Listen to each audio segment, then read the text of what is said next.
Hello YouTube, this is an alcohol review of Suntory Whisky's Toki.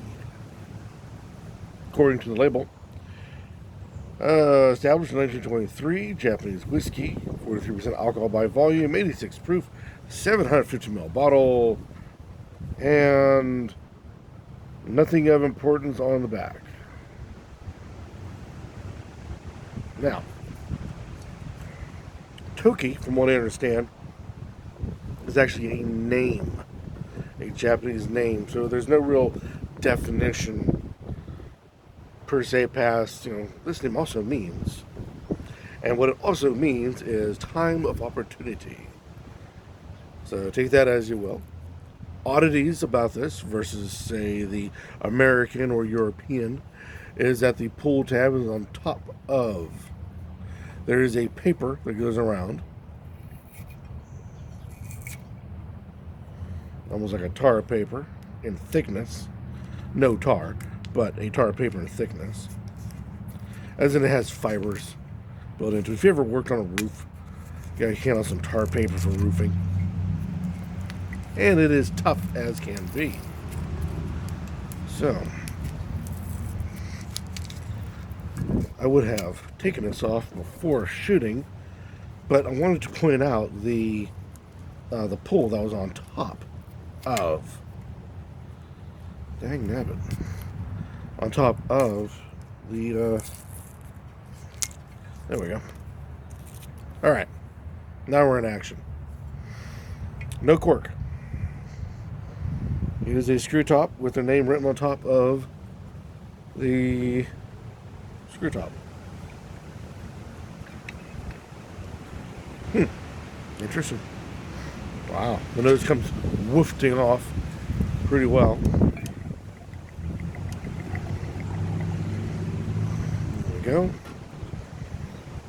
Hopefully you'll hear me over the wind. The time of this recording, it is the time of year during the part of the empire where the weather is starting to change, and that means the winds blow, and that means houses are relocated. If you don't get that joke, don't worry about it. It wasn't very funny. Alrighty. It is thick. Thick. It's really resisting tearing up. Now, what does this mean? Just real quick, in case those of you who haven't watched my videos, you do the swirl to get a visual. And the visual is to see how much you get up the side, and before it starts to, when you stop, it starts to come back down again. The reason for this is that there is latent sugar in the solution. The more sugar there is, the thicker the solution is on the palate, as well as gives it more of a sweeter taste. So by rotating it around and then stopping, you see the line and it starts to run down. Those runs, those crags, if you will, those are insinuated, or not insinuated, they're nicknamed legs or tears. Tears because it crackles down the face, legs because legs are crackling, and people who drink whiskey are lonely. Tears, legs, there you go.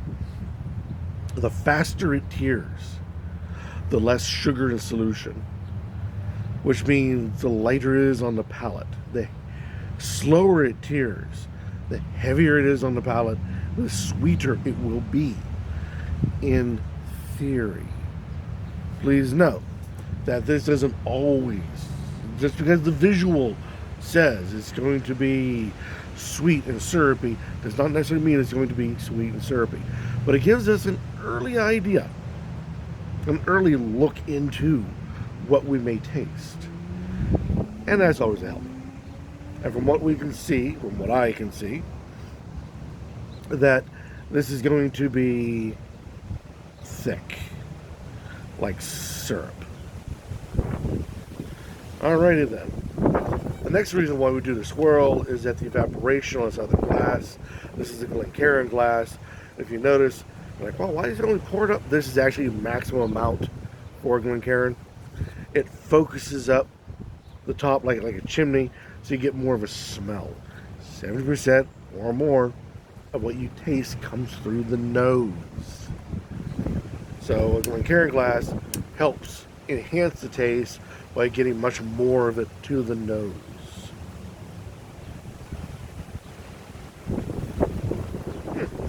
Apples.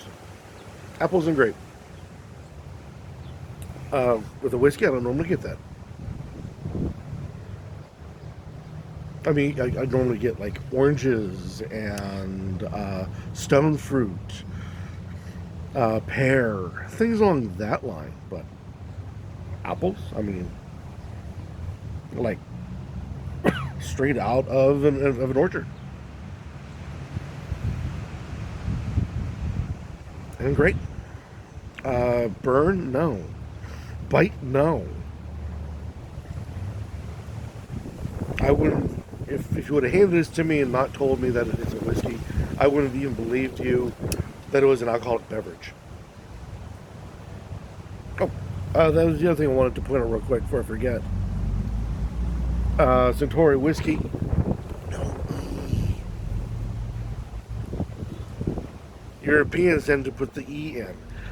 Us Americans went, get that E out of here. Japanese, they like their E. Why is it gone? I can never find a straight answer. Is it worth looking for? No. Save your time. Do something more productive with your life.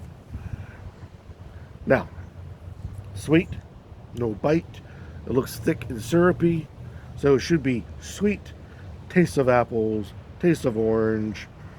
No bite on the tongue, no burn on the tongue. That burnt tire of the alcohol should not be there.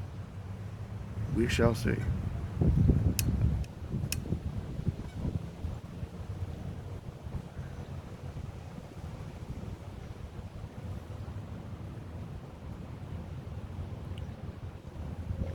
It is sweet.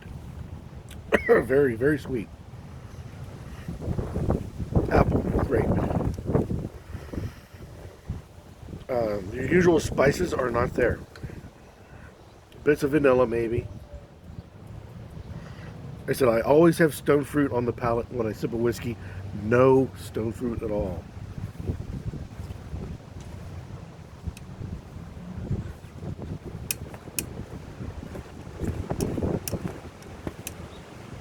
That burnt tire, that alcohol, the ethanol, is there. It does have a bite. It does have a bit of a burn, which represents the 43% alcohol by volume. So that is there. I don't know why it's not in the nose, but it's definitely on the palate. And it has about a medium hang on it.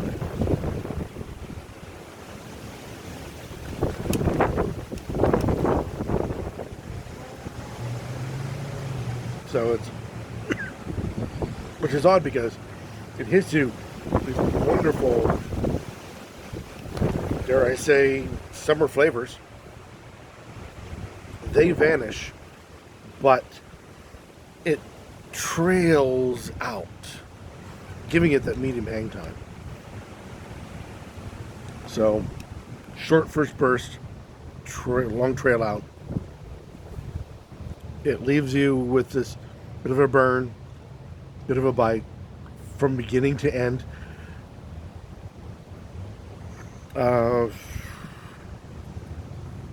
It is interesting. As a whiskey, I would not believe you if you said this. You told me, here is a whiskey, and I'm going to try it.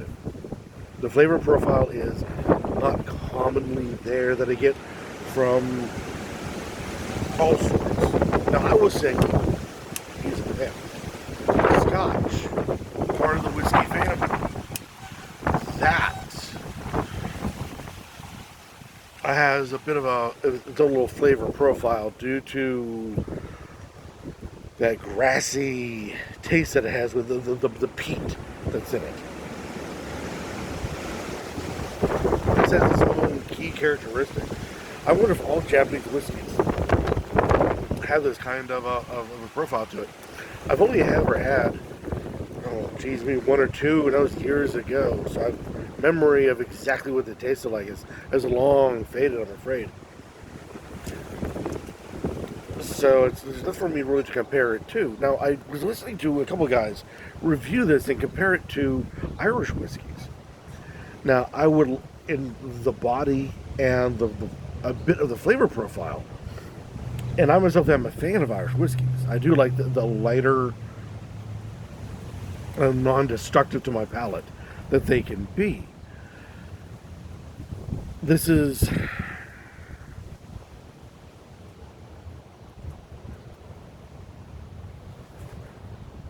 once you get used to that ethanol,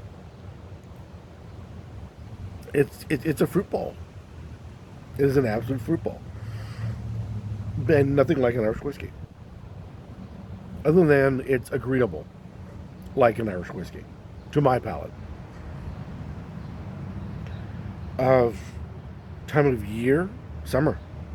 This is a straightforward, 100 degrees out, want something to sip type, yeah, type of whiskey. Definitely summertime. Would it go well in a cocktail? If you're looking at something like a lemon lime, maybe ginger ale, maybe. But something like a cola or a cream soda, no. That would so dominate and destroy it. It wouldn't even be funny. But definitely a lemon lime, something else that's fruity and would be enhanced with more of a fruit note to it. I think of several fruit punches that this would go well with, but they're apple based and grape based, and that's what this really has a great taste towards. I'm surprised there is no real cinnamon or anything else you would expect, but yeah, I I guess it's whiskey in definition, but it's definitely not really a whiskey in flavor. But mind you, people like to consider Scotch its own creature, but Scotch is a whiskey, but it has its own creature, its own right, and this is the same way. Give it a try. See what you guys think. The Suntory Whisky Toki. Any comments down below about this particular product will be warmly accepted, as always. Or better yet, go out and buy it and try it yourself. It's a fairly old, I saw reviews 4 years and older for this, so it should be out there someplace. I don't know whether it'll be easy for you to find, but it's out there. But I said, buy it, try it, review it. Let the rest of us in the YouTube spirits community know your thoughts on, let's call it again, Suntory's Whisky Toki. Toki, of course, is one of their several brands that they have out there. Or, sorry, products that they have out there. But until next time, keep on drinking.